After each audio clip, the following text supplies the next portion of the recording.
Good morning, everyone. Sorry for the delays because we just have a little bit of the technical issues. Um, First of all, welcome all of you um, joining the session here, the webinar organized by the Occupational Health Center. Today, the topic is about expert eyes, vision, and the aging workers. Today, we are so pleased to have Marnie Courage. She is the CEO and Inclusion Specialist at the Enabling Access Inc. So we would like to begin by acknowledge that we are on the Treaty 1 territories. The traditional territories of the Sinibe, Greek, OG Greek, Dakota, and Viennese people, and the homeland of the Métis Nation. We respect the treaty that we were made on these territories, and we acknowledge that we are all treaty people. At the Occupational Health Center, we commit ourselves to a process of reconciliation with Indigenous communities. So for the audience participation and the follow-up, so to ask the question at the Q&A, please put your question in the chat section on the right side of the screen, and we will try to answer it after the normal presentation. And you can also raise hand, and then by clicking the button of the middle of the menu, the host will try to ask you to unmute yourself for the turn when you can speak. And we may not be able to answer all the questions in the Q&A, but please connect with us afterwards to follow up. This session is being recorded and for viewing after and share on the social media later. So please participate with the follow-up and evaluation survey, giving us some feedback for upcoming event. So we would like to let you know the Occupational Health Center is the community health center established in 1983, funded by the Winnipeg Regional Health Authorities. We are currently located on 167 Sherbrooke Street. We provide the services to the Manitoba workers with work-related health issues and work closely with the Joint Workplace Health and Safety Committee for training. And you could book an appointment to see our physicians for work-related health issues with no cost and no referral needed. So we have the resource center here available for you to looking up some information. Please also visit our website for using for some information and resources. So now we are so welcome to have Marnie to give us the presentation.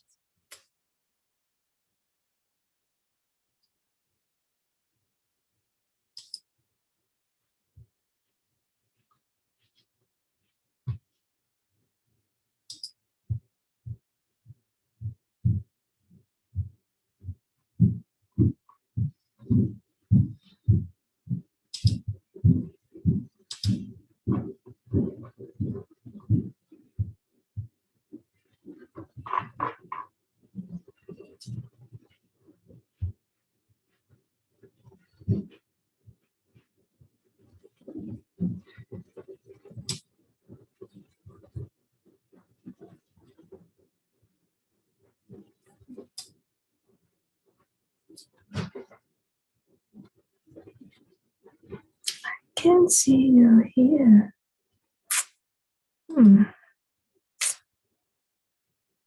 Can. So, Marnie, I cannot unmute you. It's kind of a little bit odd here.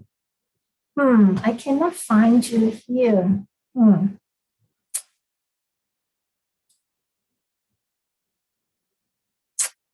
Well.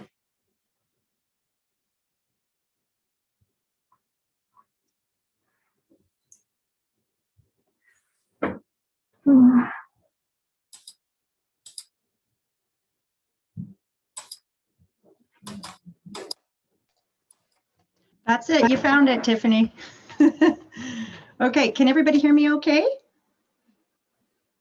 Tiffany, if you can nod, because I can't see the participants. Can. Yeah. Okay. Awesome.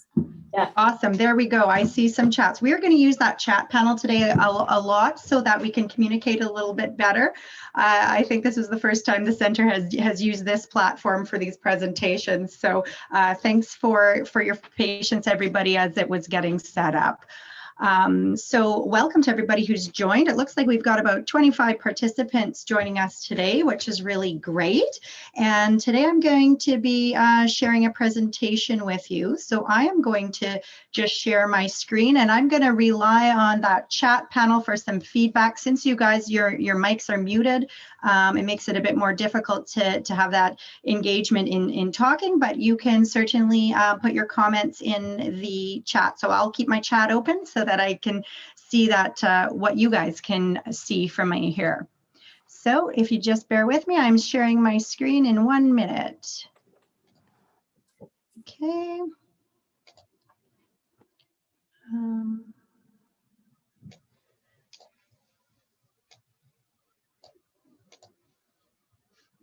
And we're almost there. Here we go. Okay, perfect. Now I just want to put our chat back up there.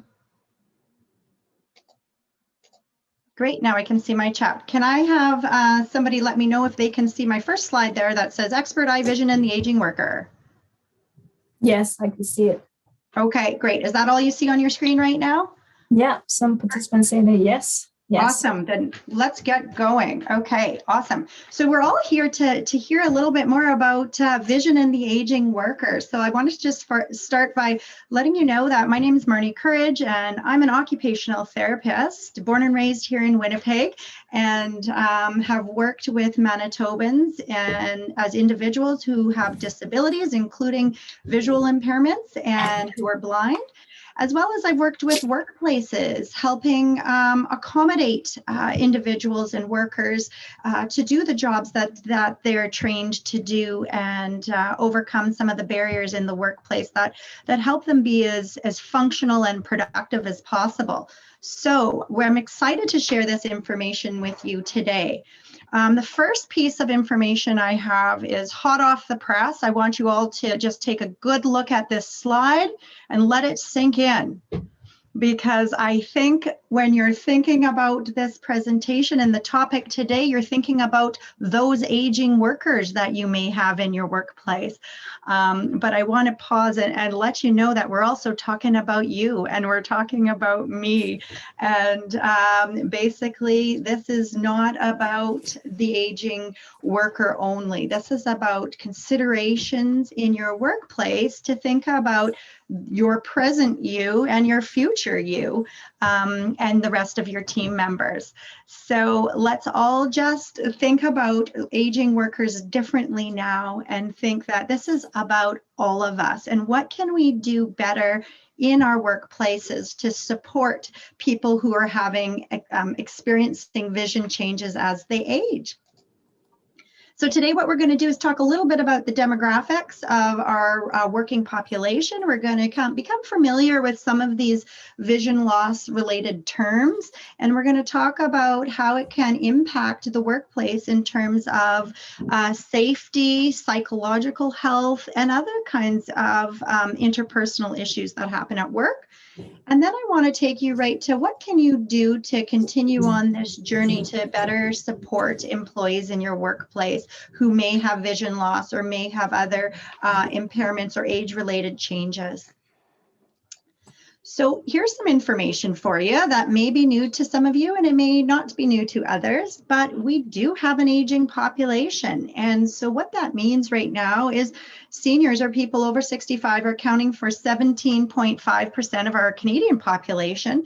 And in Manitoba, we've got quite a few older adults representing almost 16% of our population. Now, here's the interesting thing. These boomers that we know exist and are well represented probably in this group that's watching today is those folks are now turning 65 and will continue to be sort of turning 65 and moving into the older adult demographic until about 2050, when the statistics are showing that folks will have all turned 65 who were born in those decades. So what this means to us now, though, is by the year 2036, we're looking at almost 25% of our population being over 65, which has a big impact on a lot of things. It has a lot of impact on our workplace. It has a big impact on housing here in Manitoba, and it has an impact on just the way we do business and access services here in Manitoba. So we've got this aging population that for the first time ever, our seniors or our aging or older adults are actually going to outnumber youth or children in Canada. So there's a new demographic trend that's happening, and some of us call it the silver tsunami. We have got this major bubble in our working demographic that is going to impact your workplace over the next 15 years quite rapidly. And then the other thing that we know that's happening in the workplace right now is, people are working longer. And just from the chat panel here, we know that there's no mandatory retirement age in Canada, but what might be some of the reasons people may decide to work longer and not retire? Go ahead, and a couple of you, if you don't mind, just writing down some things in the chat. Or what would be a reason you keep working? It beats the alternative, someone says here. Income, somebody else is saying.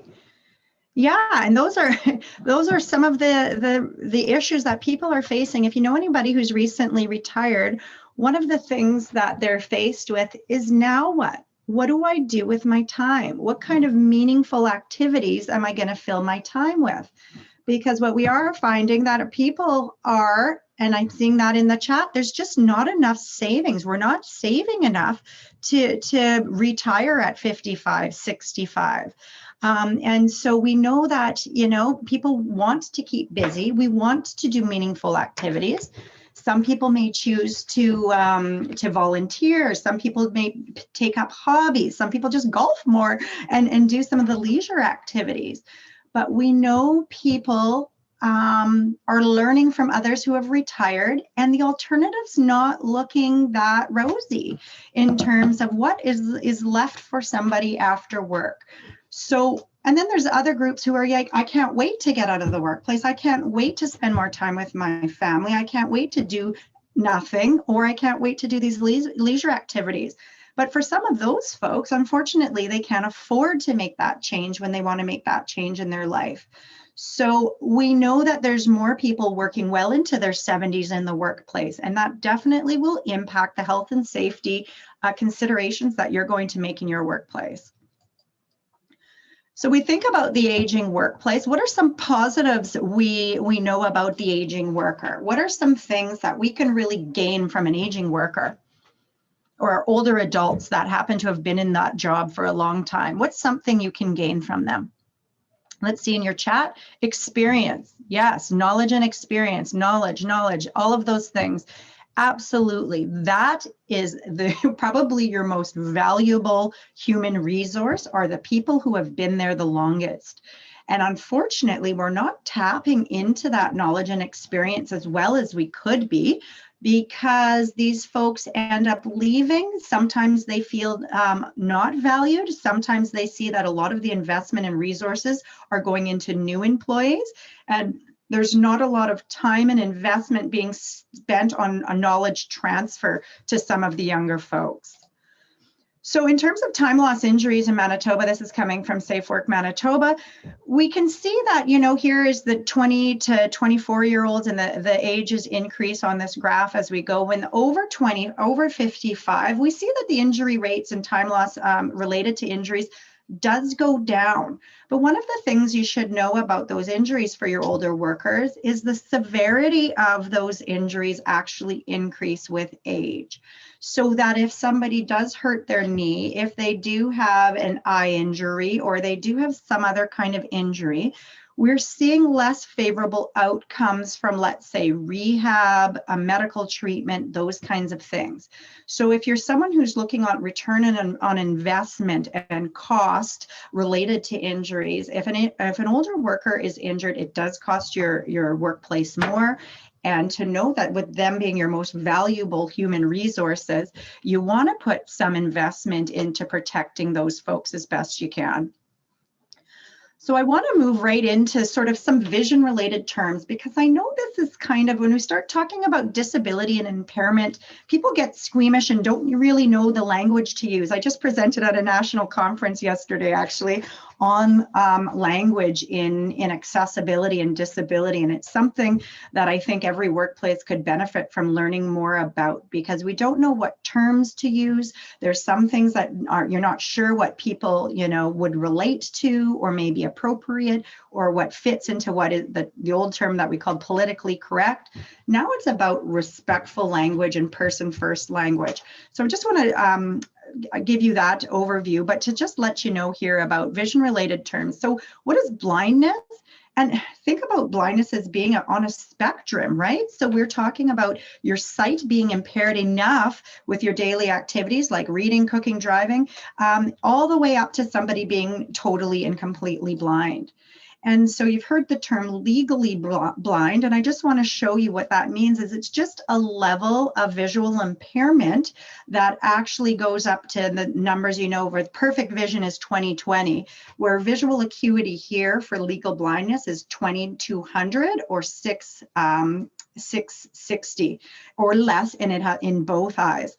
And then the visual field would be 20 degrees or narrower. So think of your visual field. If this is 180, if you can still see me in the camera there, if 180 is right out to the sides to your shoulders, we know that 20 degrees is just a little slice of this pie. So either you have very narrowed vision in your visual field, or the actual acuity of your vision is very poor, in which point you are considered legally blind. And there's some legislative implications and legal implications of having blindness to this level.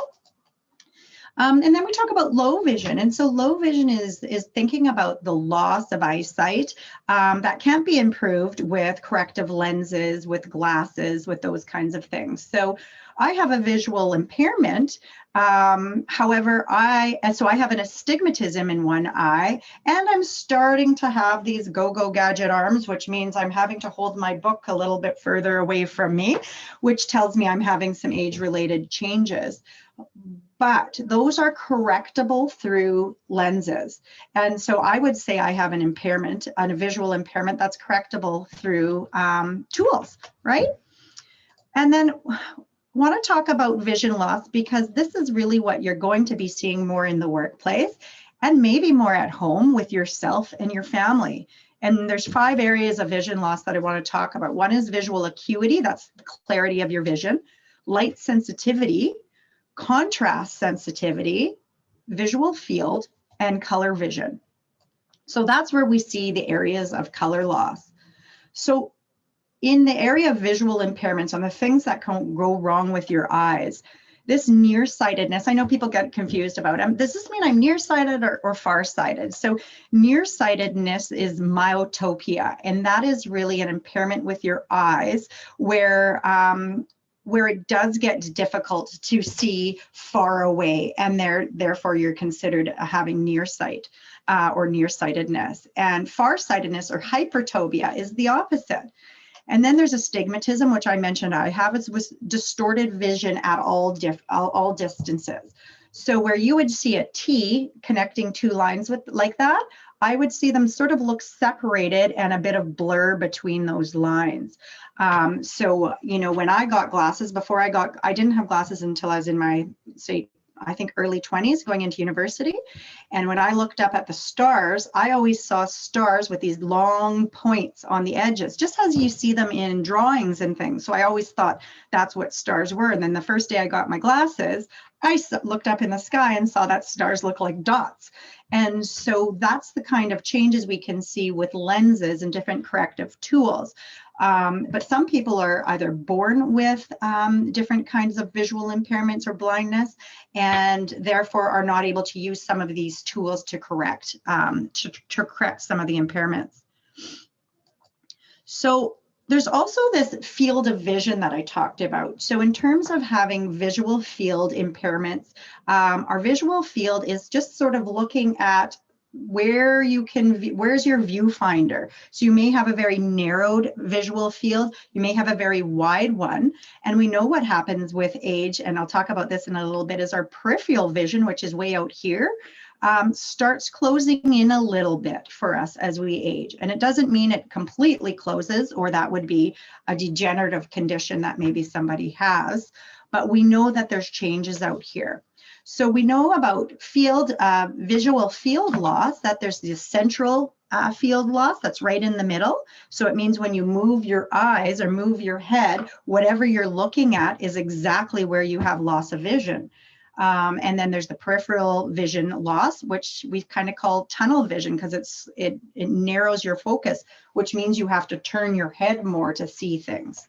And then there's other field losses, might be patchy or those kinds of, you may see dots and different things. So I want to show you what that might look like, because here's this peripheral field loss where you may lose the vision around and you only have the center view. So you would have to make a lot more head movements, as you could see, to be able to see what you're looking at. And then, oh, sorry, that was the central, I'll just show you that again. That was your central vision loss. So where you're looking is exactly where you don't see. So what people do to accommodate this is turn their head to the side and and use their eyes this way, but they're using their peripheral field to see you. So they probably would turn a little bit away and let their peripheral field see you, because where they're looking right in the middle may be a black dot or be very blurry. And here's what that peripheral field loss looks like tunneled vision. So you could see how somebody would have to move their head a lot more to see things. And then some folks have sort of this scattered loss or scattered field where they may see dots and different things that move around with them. So they need to move their head and sort of look around those permanent losses of vision.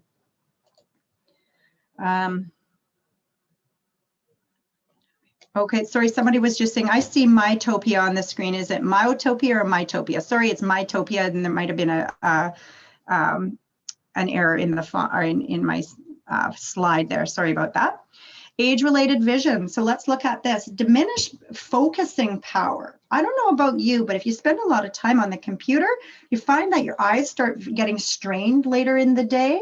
You might get headaches, that kind of thing. It's harder for us to focus, so we tend to squint more.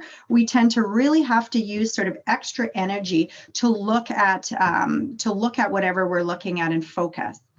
We also need more light. So where you have your workplace set up, whether it's on a shop floor or you're in an office space or it's home office, as we age, we tend to need more task lighting over what we're working on, and may find that dim lighting overhead causes issues and headaches just to be able to see what you're working on.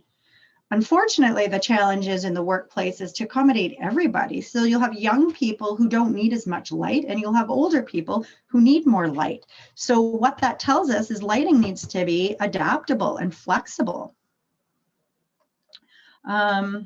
Just gonna take, and then so you may have difficulty also with light dark adaptations. If you've ever noticed going from outside to inside when it's a sunny day, it takes you a minute or two to refocus, or you're leaving the house and you haven't put your sunglasses on and you walk outside and it's like, wow, is it ever bright out here? And it takes you a little bit to adjust. I'll tell you right now that younger folks probably aren't having the same issues. They walk outside and they go, yeah, it's bright, and you put on your sunglasses. So it's some of these age-related changes that you may slowly start noticing, or you may rapidly start noticing. So when we're looking at presbyopia, we know that that's the loss of ability to see close up. And I'm not going to spend much time here, but this can be corrected by reading glasses. And then these floaters, I don't know if you can see that image on the screen, but floaters are super annoying for folks who deal with them. Does anybody who's watching here experience this, where you see these little kind of, and these move, so they kind of look like little dots, and as you're, you might be outside, yeah, somebody's saying, yes, I've got that.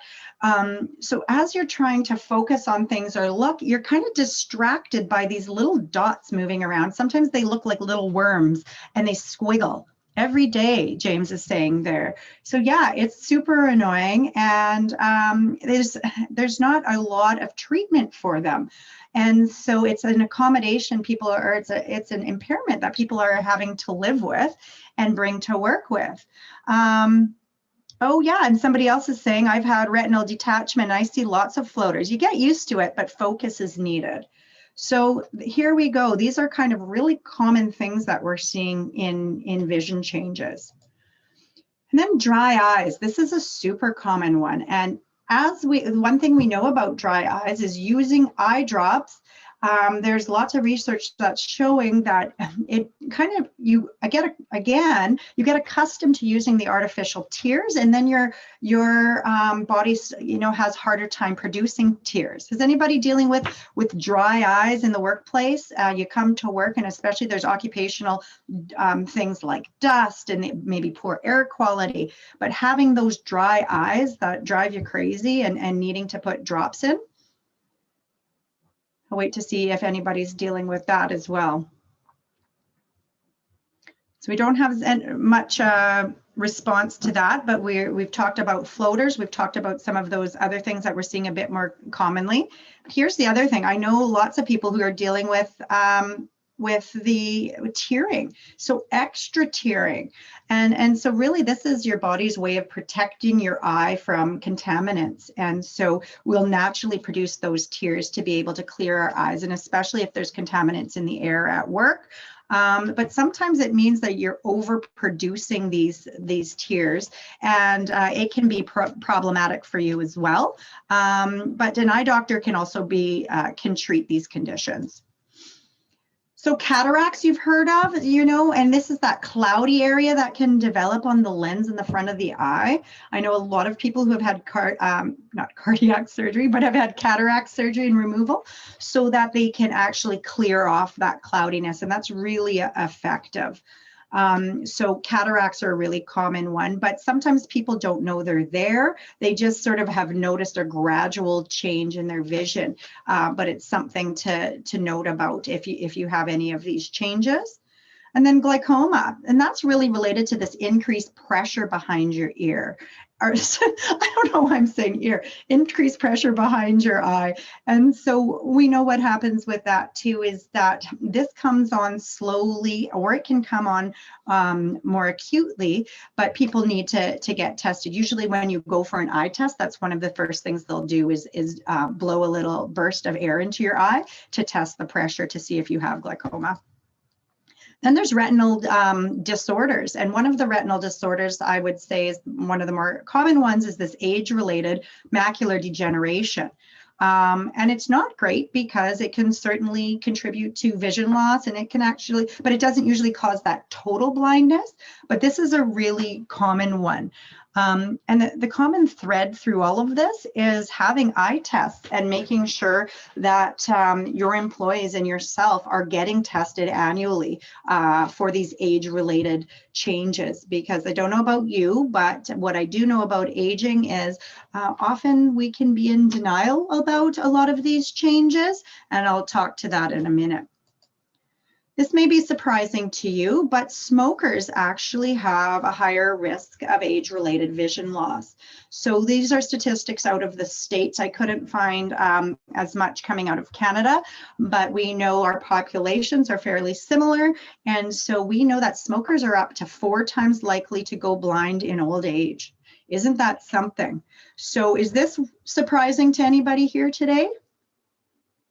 It was to me when I learned this, and it really makes a lot of sense about how our behavior and our habits can impact things as we age. So not only the obvious health risks to smoking, you can add the vision loss to that as well. So this is probably how you feel now. I'm sorry for giving you all this bad news about the things that may happen as we age, but I want you to know that it doesn't happen to everyone. But I also need you to know that we need to be considering these aging changes in our workforce, in our families, and you know, as a workplace safety and health professional, whether you're here as a safety and health professional, an HR professional, a manager, or an employee rep, maybe on your workplace health and safety committee, this is how we feel. It's like, okay, thanks, lady, but now what? What are we supposed to do in our workplace about this? And I'll take you through some of that. So part of your challenge is this Peter Pan syndrome. I think it's a little bit dramatic, but I get it. I like this because you can all sort of understand what this means. We're in denial about our vision and hearing loss as we age. So vision loss goes untested, which means people are coming to work with vision loss, with visual impairments, whether you know it or not. So we keep feeling like we're young, but in fact, what they say about older adults is most older adults will report feeling about 15 years younger than they actually are. And if I ask each of you, from your actual birth age and your feeling age, how many years younger do you actually feel than your given age? Let's see in the chat. How many years younger do you feel than your actual age? Some of you might feel older, I suspect, but let's hear from you. 15 to 20. Yeah, absolutely. In my mind, I'm 20s and I feel like it too. That's great. That's fantastic. You feel younger than you are because there's certain things you identify with about yourself and about your abilities and your capabilities that keep making you feel young. I suspect, though, others who have had even physical impairments or maybe disability, their bodies feel older. If you have arthritis, I wake up with 2 fingers that are swollen every morning. And I'm telling you, I get out of bed and I'm not graceful like a gazelle like I used to be. I'm 48 years old and I'm experiencing some age-related changes in vision, in hearing, and in my body. And so responding to that in a proactive way is so much better for us than ignoring it. But as you could imagine, especially with hearing, do you think that people with the hearing loss are the first to report it, or do you think it's their families or coworkers?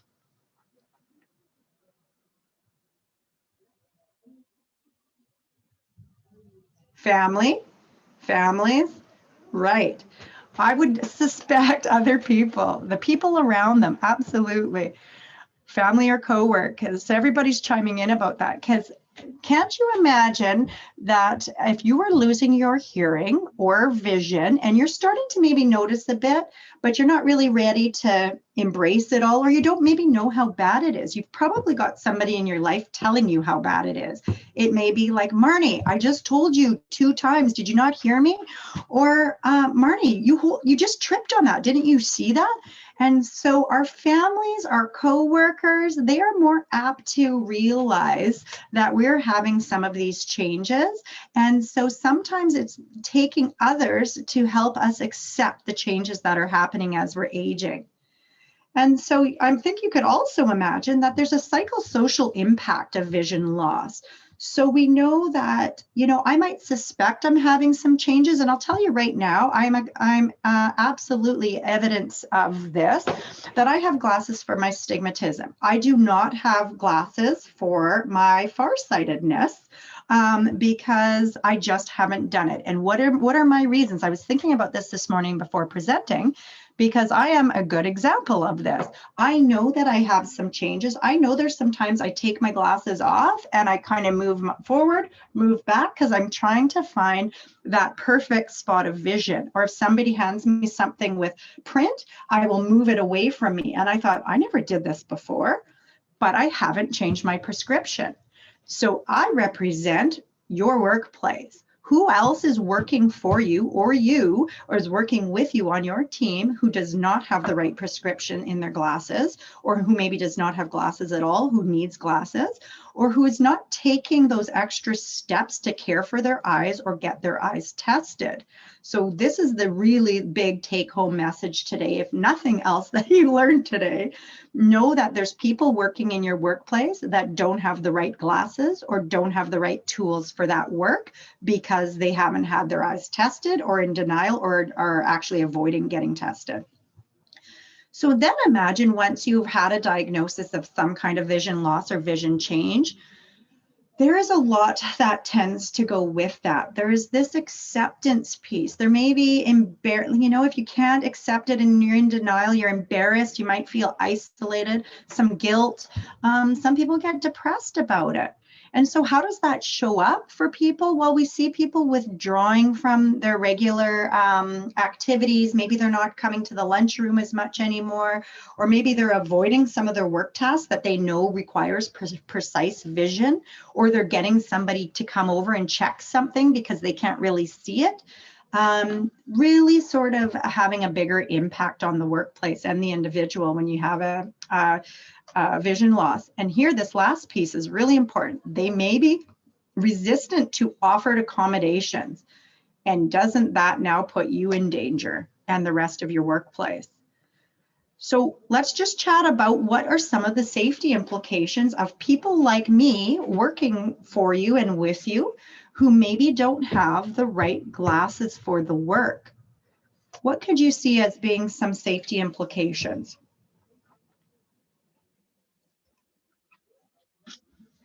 Go ahead and use your chat and think about your workplaces and the types of jobs that you have there. Where does vision create a safety hazard?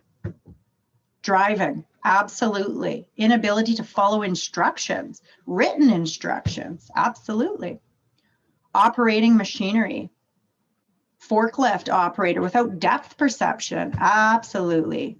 And operating equipment. So we know that communication is huge. And so you've got a picture of these guys maybe going through their safety protocols or their operational manual. And if somebody's not able to read it as well, or is having trouble, or the font is very small, they're probably not going to read it. And Alex also mentioned that the warning signage, right? So your posters and all those things that you've put effort into ensuring that are, posted everywhere. If you've got tiny font on those things, people aren't reading them. They're looking at the pictures. And are you getting enough messaging through your images and rather from the text that maybe people are not able to read? So where do we go from now? I've told you the sad story about probably a big chunk of your workplace probably has been experiencing some vision loss, and there's probably not been a lot changing in your workplace to be able to accommodate that. Because I suspect PPE has always been something that's important to you, because that's something so well documented and it's everywhere and it's on the internet. So there's great resources and you print them out and post them on the wall. But what does adding PPE to already, so if your PPE might just be eye protection, adding eye protection to somebody who already has a visual impairment, do you think that is a corrective lens, or do you think that may cause further problems for vision?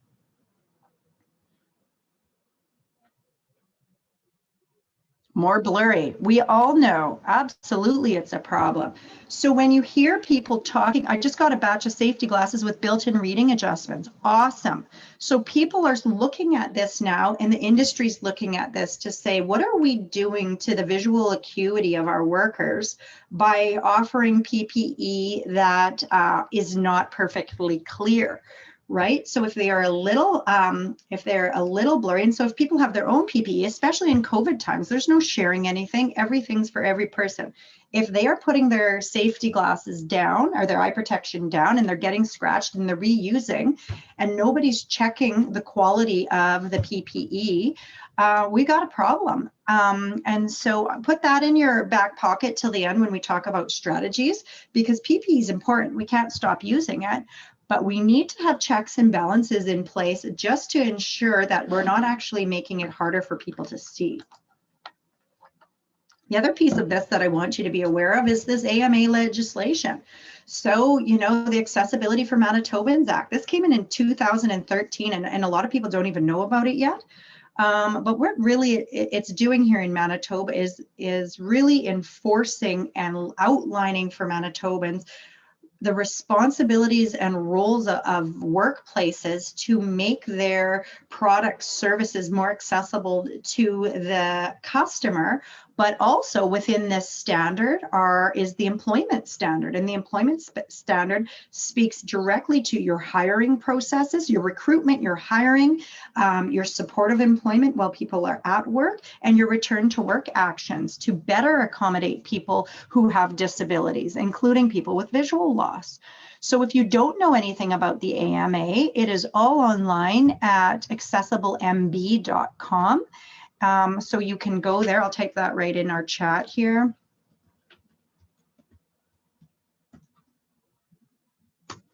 Okay, so go there and find out about this legislation, because so far these are still under construction, but the customer service standard is out, the employment standard is out, and they're currently working on the other three. So I do a lot of work with accommodation in the workplace. I do a lot of work with legislation, and I sit on committees right across Canada to develop CSA standards related to accessibility. So I know this stuff inside out. But when we start talking about how do you apply it in the workplace, there's some pretty good guidelines provided for free by accessiblemanitoba.ca, so you can see that. But the piece here that's really important is the employment standard, the accessibility employment standard, to learn what you're going to have to change in your environment to better accommodate the most amount of people.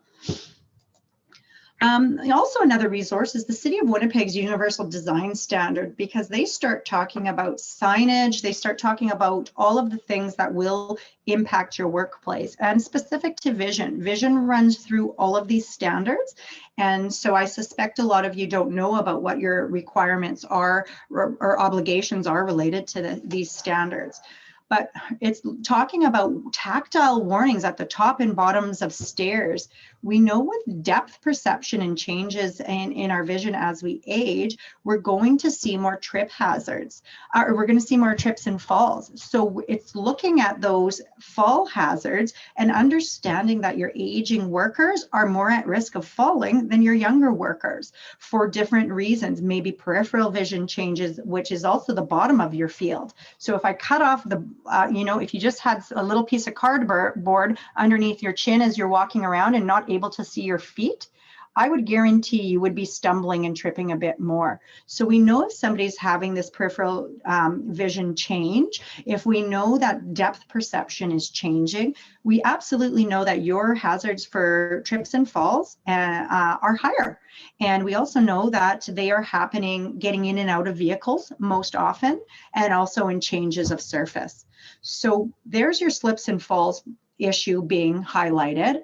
Let's talk signage, because this is massive. Signage and communication is a huge safety issue when it's related to vision. So there's a CSA standard for the built environment, accessible design for the built environment. There's also the City of Winnipeg's accessible design, universal design guidelines. And a lot of them talk about exactly how big lettering needs to be, what things need to be raised, and having the braille on your signage. And I've done this presentation with other groups. They'll say, well, we don't really have anybody here who is blind or has visual impairment, so it's not really an issue for us. And my answer is always, you will. You will, you might not even, and you probably do, and you don't know that you do have people who are struggling with their vision. And so all of this is going to be way more important as people are aging, as your businesses get more inclusive to people with disabilities, and you start hiring more people with differing abilities and neurodiversities. Signage is everything. You need good wayfinding strategies that encompass a few different signage techniques, not just wording, but there's wording, there's color, there's tactile changes. So wayfinding and signage are another area that I would urge you to investigate. So we talked about trip and fall hazards.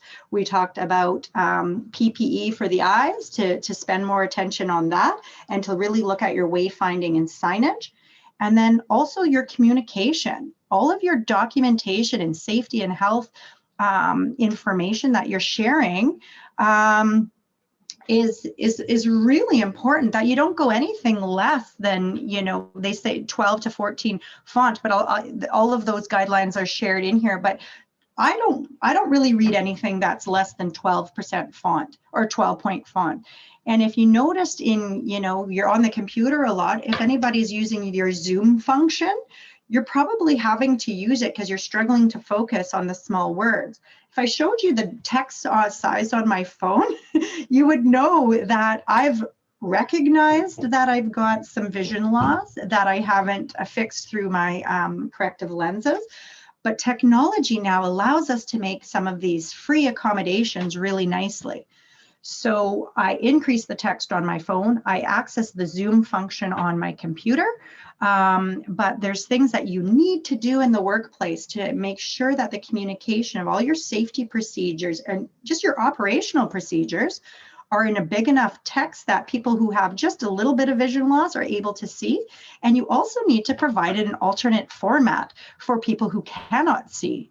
And so looking at how much communication do you have internally that needs to be converted to alternate format, whether it's only available in tiny font on a PDF on your on your internet or intranet, which is your company's internet, or do you need to look at your pamphlets and how small they are? So we're talking about accommodation for employees, but it also is going to impact your customers as well. So you have to look at it from a holistic approach and go, what do I need to do for the legislation as a starting spot for your customers and for your employment standards? And that lays it out very nicely for you. So here's what you need to do. You got to look at how we can enhance your safety program to protect those common injuries for your eyes, because we know your eyes are really important. I feel like you guys are doing this well in Manitoba in terms of eye injuries, because it's really tangible. It's obvious. We know, oh, that could cause an eye injury. Let's put our focus on that. But very little effort goes into our materials and things that we need to read or be able to understand. So here we go. Engage the employees in the safety and procedures. We want to get people's feedback. Doing surveys is a really great way to get free information and get engagement from your employees. So things, about the safety of your work, you're probably doing this already, where you're asking employees, well, please identify any kind of task that poses a safety risk or an ergonomic risk. But are you asking anybody about, are there any materials or instructions or safety protocols that are difficult for you to read or you would like in an alternate format? And if you're not asking the questions, people are not going to come upstairs and go to the HR door and knock and ask for that unless they're far down their journey into dealing with their visual impairment. So you need to be proactive in this and really look at what are my next steps? How can we be proactive to not only prevent eye injuries, but to also have early intervention for people who are experiencing any kind of vision loss? And the best way to do that is engage employees in their eye health, which means either asking people as a requirement to have yearly eye exams or to offer that. And I would think that you would know in terms of a supportive employment perspective that offering eye exams, it was one of the best investments to be able to ensure that people have the right tools and have the right lenses and have the right corrective accommodations for their gradual vision loss that might not be on their radar. So there we go. That's another tip. We talked about looking at your PPE equipment. We talked about really reviewing your trip hazards, and we talked about getting employees engaged in their eye health. but also the supportive employment responsibility in terms of looking at how can we get people's eyes tested and have them take some have them be engaged in that process of maybe getting the report or having their consent to share the report, or being able to ask that follow-up question of, after every vision test, are there any accommodations that you require? Because we know from an HR perspective, we're not allowed to ask about disability, but you're definitely allowed and should be asking, what accommodations may you require, or do you think you have, or are there any limitations due to your vision that we can help you with in the workplace? That is big investment, and that is huge return on investment. So these are some issues that you could sort of look at that and you share with your employees in terms of early intervention. Some signs that there may be something happening with people's vision. So this is available to you as well. Of course, everything that I'm offering you here in this presentation is not proprietary information, and I can share all of these resources with you. In fact, I have 2 slides of resources at the end. I want to share this and help you go get this information, because without it, I think we're stuck here in the problem and not able to move to the solution. And the solution, again, is through a bunch of different levels of interaction with your employees. I mentioned the word supportive employment, and I know we're just wrapping up in time here, but I wanted you to know that it's the way of looking at this in terms of, what can you do to better accommodate somebody while you're recruiting, hiring, while they're at work, and returning them to work after an injury? Andrew Dole, he's here just sharing some great valuable information. He's done a lot of research in terms of the aging worker and has got some good cases here for you. So he's also a fabulous resource to touch base with if you're looking for statistics to back up some of the changes you may be making in the workplace. So thanks, Andrew, for that. And to really look at, this isn't a one-stop approach, that it's not just, hey guys, everybody tell us if you have a visual impairment so we can make accommodations. It's changing the way you're communicating with your employees, changing the way you're presenting information, evaluating all the risk factors in the workplace, and then having your HR connected to your health and safety program. I've seen this all too much, and I put it into every presentation, that if HR is responsible for hiring and safety is responsible for keeping employees safe, and they're not connected, you are missing out on an enormous opportunity to have a supportive employment where health and safety and HR work together all the way through this process. So now this isn't a linear process of recruiting, hiring, supporting people while they're working. If they get injured, returning them to work. It becomes a circle, so that HR and safety and health are always in contact with each other, working on a preventative strategy for keeping people safe as they age in the workplace. So here I talked a little bit about some of the things that you can do, and this, if nothing else you remember today, is this slide. Here's some things to consider. Machine guarding, absolutely, that's obvious and tangible for most manufacturers, but thinking about taking vision another step further, if you're putting stickers on things, looking at the size of the font on the stickers, looking at that signage and making it consistent, thinking about how you're hiring people into jobs, and are you talking about, are there any accommodations you require? What this doesn't mean is going up to your employees and asking them all if they have visual impairments, because that is not within the law. So what you're talking about is, if anybody has visual limitations, impairments, or loss, we would ask that you let us know if there's any accommodation. Opening up a stream of communication is absolutely paramount here. quickly, just there's lots of visual aids that you don't have to know about. This is when you hire an expert to come in and ask, how can I accommodate this individual? They don't know what accommodation they need, and we don't know what accommodation we need, but we know this isn't working. This is where you ask experts to come in and look at this kind of thing, because there's screen magnifiers. There's lots of tools in computers already to help with this, but sometimes it takes an occupational therapist to come in, evaluate the person's needs, talk to them about their goals, their vision, some of the issues they are having, and really work from a unique perspective in looking at that workplace, those tasks, and figuring out something that works for everybody. Because just as we talk about ergonomic accommodations and you're looking at administrative, behavioral, and engineering solutions, the same thing exists for visual accommodations.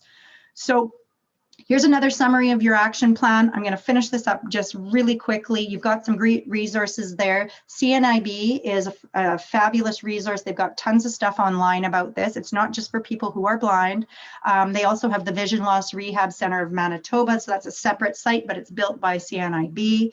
You connect with vision specialists, ophthalmologists, find a clinic near you, figure out what it would take to offer your employees vision tests. I think that's the #1 return on investment right there. Having occupational therapists come in on an individual basis when it is looking at matching an employee to certain work where they do have visual limitation. And keep learning, keep coming to sessions like this where you can lift the bar, figure out a little bit more about what you need to do from the AMA legislation perspective, and get your eyes checked. So I want to say thank you to Tiffany and MLF for OHC for having me come in. This is the tip of the iceberg on vision. If you want to hear more, reach out to me. Again, Andrew at the center there is a vault of knowledge, so do tap in. Thanks very much. Thank you, Marnie, for such a great informative session, give it to all the audience here. So do you still have time to stay with us for a couple minutes for seeing other people have some question to put out? Yep. Yeah, because we start late because of the technical issue. I apologize for that, Yeah, thank you for all your patience. So do you have any questions, to Marnie before we wrap up the session? Now their mics would be muted, so they would have to put it in the chat. Yeah. If got a question. Or even you could raise hand, then I could allow you to talk. Yeah. Anybody can feel free to contact me at my emails. And okay, and Tiffany, you have the presentation. Now I've updated it since I sent it to you, Tiffany, so don't send out the original one. I had made a few changes, so why don't I just send you the finished presentation, and each of you could use that for sure. Here's a great question that's just come in, is what should you do if you suspect there's a vision issue with an employee, and how do you start that conversation? That's an excellent question, and it comes up with any kind of performance issue. So this is where you start thinking about it's an HR situation, a management to employee. We have to be able to separate performance from ability, because an ability/disability, because under the Human Rights Code and different legislation, you will need to be handling this sensitively. So the things you can say are, Joe, I've noticed that you've been focus on the behavior. What behavior are you seeing, or what performance issues are you seeing? So I've noticed, or we've noticed, or it's been brought to my attention that some mistakes are being made on the production line. And I'm wondering, are things maybe more difficult to see? Is there anything that you need? Anything talking about behavior is just fine. Talking about performance is fine. You're not asking them if they have a visual limitation. You're asking them, are they having any difficulty doing their job the way it's set up now? And is there anything we can do to better support you in this? Does that make sense, Carolyn? Great. And then John's saying, is there regulation in place regarding regular eye exams for specific industry? That's a great question. I don't know the answer to that. I would suspect you go to MaidSafe, Manitoba for manufacturing and find out if they have any prerequisites. You know, there's drug testing and there may be eye exams for certain industries. I don't have those guidelines. That's a very great question. And I can do a bit more research just to pull that up. I would suspect that if there was going to be in any industry, manufacturing may have looked into that already. But great question. Sorry, I don't have the answer for that. But it all starts with talking. It all starts with figuring out.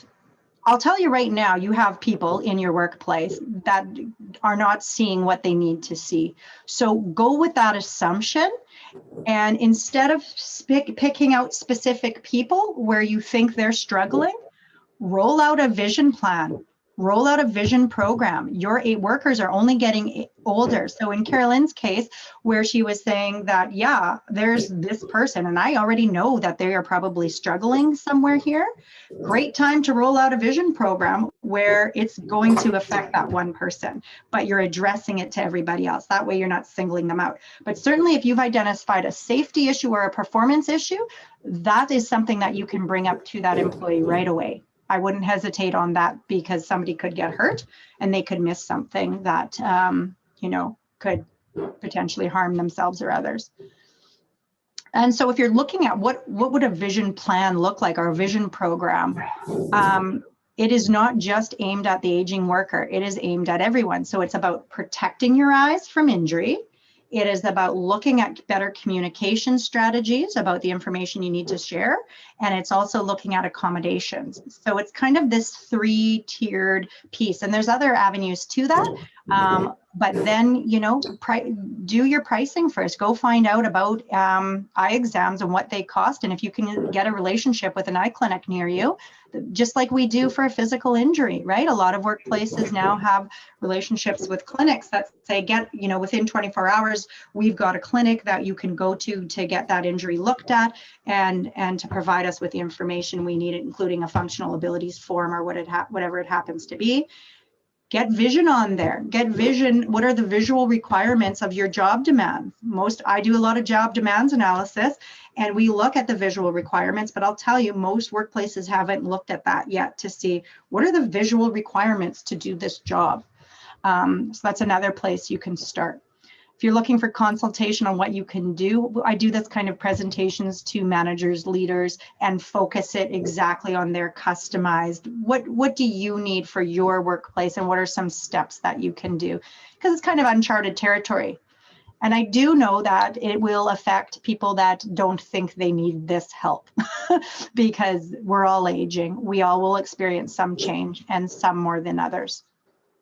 So these little steps you can take are all going to help. Those are really, really good tips, Marnie. So is there any more questions before we close the session? Oh, there you go. Okay. There are occupational health clinics that offer those types of testing. Yeah, I bet there are. I don't know who they are, so that's a good research to do. And your center might know more about that, Tiffany, in terms of any services that you could connect them with as well, where clinics will do that testing. Because if there's the drug testing, the hearing testing, there's likely the vision testing, all part of maybe you know, the employment package that comes with hiring people on in terms of testing and drug testing. So that's great. I think John Jen's given a name of one, Intrinsic Analytics. So yeah, finding out where you can go to get the testing would be great. And it is good bang for your buck, because wouldn't it be nice to know, you know, what you're dealing with and have that early intervention, and knowing that when you create this investment, because there's an investment in a new program, there's investment in people who are going to record this information, and an investment in keeping up with this and changing your communication style and changing the stickers or your binders or whatever it is you have.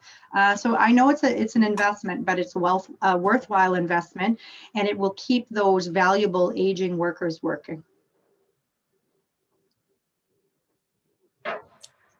Awesome. So once again, thank you, Marnie, for spending such a great time with us to sharing all your expert and knowledge in this area. So thank you all the audience and participation this session. So once I get the updated slide, then I will email to all of you and also have the follow-up, evaluation survey to help us to improve our next session. So once again, hope you all have a really, really good day and have a great spring and looking for the summer. Stay safe, stay well, and take good care of yourself. Bye-bye. Thank you. Bye. Thanks very much.